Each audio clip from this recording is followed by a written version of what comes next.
Hyderabad outer ring రోడ్డుకు ఆనుకొని పారిశ్రామిక విద్యా కేంద్రంగా ఎంతగానో అభివృద్ధి చెందుతున్న మేడ్చల్ నియోజకవర్గాన్ని అధికారులు మూడు ముక్కలు చేశారు. ఇటీవల ఓఆర్ఆర్ చుట్టూ మున్సిపాలిటీలు, కార్పొరేషన్లను జీహెచ్ఎంసీలో విలీనం చేసిన సంగతి తెలిసిందే. అయితే ఇందులో భాగంగా మేడ్చల్ నియోజకవర్గ పరిధిలో ఉన్న 7 మున్సిపాలిటీలు, 3 కార్పొరేషన్లను జీహెచ్ఎంసీ విలీనం చేసి 16 డివిజన్లుగా విభజించారు. అయితే ఇక్కడి వరకు అంతా బాగానే ఉన్న 16 డివిజన్లను జీహెచ్ఎంసీలోని ఒకే జోన్లో కాకుండా 3 వేర్వేరు జోన్లలో కలపడంతో ప్రజల నుంచి తీవ్ర అభ్యంతరాలు వెల్లువెత్తుతున్నాయి.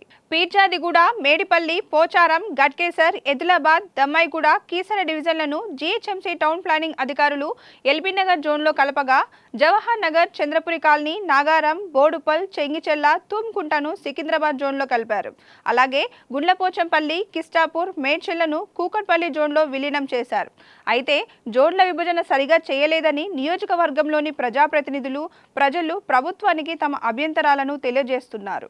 ఇకపోతే అధికారులు ప్లానింగ్ లేకుండా డివిజన్లను అసమగ్రంగా విభజించారని ప్రజాప్రతినిధులు ఫైర్ అవుతున్నారు.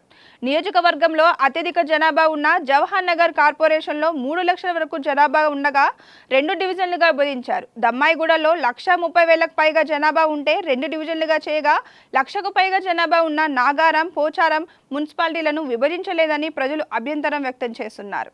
1,00,000 వరకు జనాభా ఉన్న మేడ్చల్లను 2 డివిజన్లుగా విభజించిన అధికారులు 80,000 జనాభా ఉన్న గట్కేసర్ను కూడా 2 డివిజన్లుగా విభజించారు.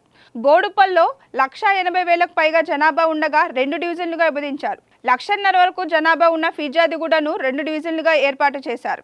ఇలా ఎక్కువ జనాభా ఉన్న డివిజన్లను అలాగే ఉంచి తక్కువ జనాభా ఉన్న డివిజన్ను విభజించడం ఏంటి అని ప్రజాప్రతినిధులు, ప్రజలు తమ అసంతృప్తిని వెళ్లగక్కుతున్నారు. అధికారులు పొందన లేకుండా చేసిన డివిజన్ల విభజనతో తమకు తీవ్ర ఇబ్బందులు తలెత్తుతున్నాయని వెంటనే ప్రభుత్వం జోక్యం చేసుకుని సరైన పద్ధతిలో డివిజన్లను విభజించాలని కోరుతున్నారు.